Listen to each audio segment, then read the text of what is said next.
Hello दोस्तों, मैं advocate Afroz Pathan. आइए आपका लीगल सीरीज के एक नए कॉन्सेप्ट के बारे में चर्चा करने के लिए स्वागत करते हैं। आज का हमारा टॉपिक है custody and types of custody. Custody क्या होता है? कस्टडी यानी कि टेकिंग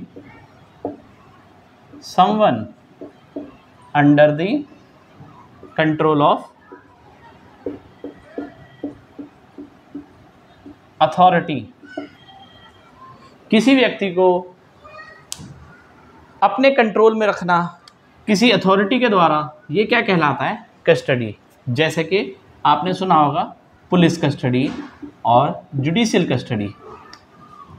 अच्छा, कई बार सिर्फ पुलिस कस्टडी या जुडिशियल कस्टडी नहीं होती, उसके अलावा आपने कई बार सुना होगा किसी को किसी चीज़ से बचाने के लिए भी अपनी कस्टडी में रखा जाता है, जिससे वो आसानी से इधर से उधर मूव ना कर पाए, या मूवमेंट करनी हो, से इधर से उधर जाना हो तो किसी की सुपरविजन में ही वो चीज़ें हो पाएँ। चलिए आगे हम चलते हैं टाइप्स ऑफ कस्टडी के बारे में, जो हमारा मेन टॉपिक है।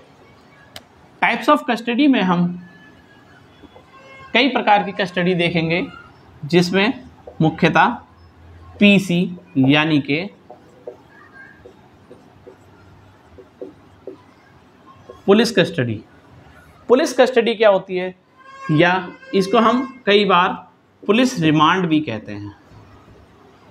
जब पुलिस किसी आरोपी को या किसी गिरोह को जब पकड़ते हैं और उनसे कुछ विशेष जानकारी निकलवानी होती है, जो वो पकड़ने के बाद, क्योंकि क्या होता है कि कभी भी किसी व्यक्ति को पकड़ने के बाद जब पुलिस किसी व्यक्ति को अरेस्ट करती है तो उसको 24 घंटे के भीतर मजिस्ट्रेट के सामने पेश करना होता है। यानी कि पुलिस किसी भी सूरत में किसी व्यक्ति को 24 घंटे से ज़्यादा अरेस्ट करके अपने पास नहीं रख सकती विदाउट मैजिस्ट्रियल ऑर्डर। तो क्या होता है, कई बार किसी गिरोह को पकड़ा पुलिस ने, किसी व्यक्ति को पकड़ा और पकड़ने के बाद उससे जो जानकारी निकालना चालू करी तो उसने अपना मुंह नहीं खोला किसी भी वजह से, और उसने जानकारी देने से कतई तौर पर मना कर दिया, और पुलिस को आशंका है और पुलिस को ये मालूम है कि इस व्यक्ति के पास कुछ वैल्यूएबल इन्फॉर्मेशन हो सकती हैं, ज़रूरी जानकारी हो सकती हैं, जो ये पुलिस से नहीं साझा करना चाह रहा, पुलिस को नहीं बताना चाह रहा, या कोई ऐसा अपराध घटित हुआ है जिसके बारे में उस व्यक्ति को बहुत महत्वपूर्ण या इम्पॉर्टेंट इन्फॉर्मेशन है, लेकिन वो व्यक्ति पुलिस के साथ उस इन्फॉर्मेशन को शेयर नहीं करना चाहता। तो ऐसी स्थिति में क्या होता है, कई बार पूछताछ का समय निकलता जाता है और वो 24 घंटे क्रॉस ना हो जाए, इस डर से पुलिस क्या करती है कि मैजिस्ट्रेट की कोर्ट में उस व्यक्ति को प्रोड्यूस करती है और मैजिस्ट्रेट साहब से एक गुहार करती है कि उस व्यक्ति को पुलिस की रिमांड या पुलिस की कस्टडी में दे दिया जाए, ताकि उसके पास कुछ जो इन्फॉर्मेशन है वो और वक्त मिलेगा तो वो आसानी से बता पाएगा। और काफ़ी बार आपने रिमांड शब्द से हमेशा हम मारपीट के बारे में ही समझते हैं, लेकिन ऐसा नहीं होता। रिमांड का बेसिकली मतलब होता है कस्टडी, यानी कि पुलिस ने उसको अपनी कस्टडी में रखा है। इस पुलिस कस्टडी ज़्यादातर पुलिस लॉकअप, जो कि पुलिस थाने में होते हैं, या कहीं और पुलिस का जो स्पेशल यूनिट वाला पुलिस स्टेशन होगा, वहाँ पर रख के उससे पुलिस कस्टडी में जानकारी निकलवाई जाती है। मैक्सिमम ये 15 दिनों तक की हो सकती है। कुछ सर्कमस्टांसेस में मजिस्ट्रेट के ऑर्डर से वह 15 दिन का टाइम पीरियड और भी बढ़ाया जा सकता है, लेकिन CRPC और BNSS के अंतर्गत ये मैक्सिमम टाइम पीरियड है। अच्छा, आगे चलते हैं। और दूसरी जो कस्टडी होती है, जिसे हम कहते हैं JC, जिसे हम जुडिशियल कस्टडी के नाम से भी जानते हैं।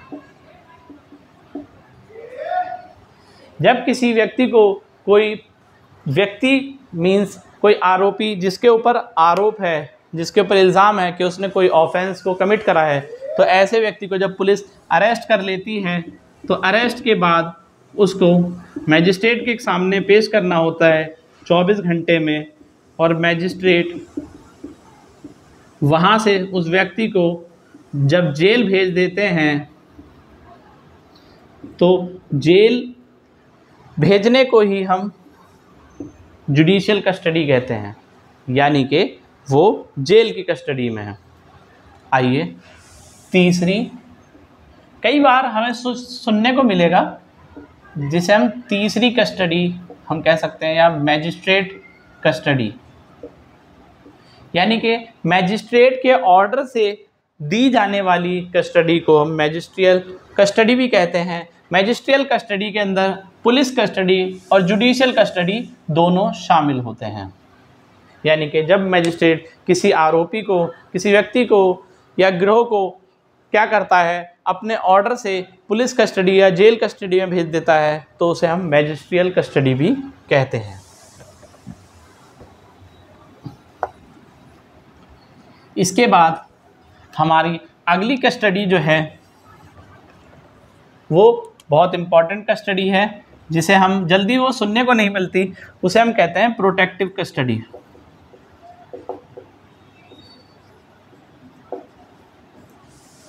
जब पुलिस को यह आशंका हो कि या सरकार को यह आशंका हो कि ये व्यक्ति अगर फ्रीली मूव करेगा, इधर से उधर जाएगा, तो इसकी जान माल पर बन आ सकता है, तो ऐसी स्थिति में जब उस व्यक्ति की सुरक्षा के दृष्टिकोण से, उसकी सेफ्टी पर्पज़ से जब कस्टडी में रखा जाता है उस व्यक्ति को, तो उसे प्रोटेक्टिव कस्टडी कहते हैं। ये सिर्फ सेफ्टी पर्पज़ से ही किए जाती है। अच्छा, और आज की हमारी आखिरी कस्टडी है जिसे हम कहते हैं प्रिवेंटिव कस्टडी।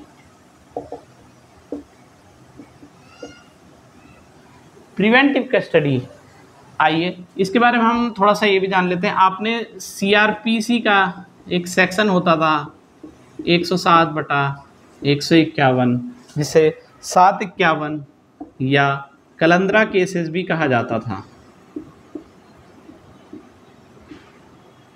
जब किसी व्यक्ति से पुलिस को यह आशंका हो कि ये व्यक्ति को अगर खाली खुला छोड़ दिया जाएगा तो वो व्यक्ति क्या कर सकता है, कोई ऑफेंस कमिट कर सकता है, किसी अपराध को अंजाम दे सकता है, तो ऐसी स्थिति में जब पुलिस को यह आशंका हो जाए कि इस व्यक्ति को खुला रखने से समाज के अंदर कोई ऑफेंस पैदा होगा, कोई बुराई पैदा होगी, तो ऐसी स्थिति में जब किसी व्यक्ति को बिना किसी आरोप के, सिर्फ आशंका के आधार पर जब उसको कस्टडी में लिया जाता है, तो उसे हम प्रिवेंटिव कस्टडी कहते हैं।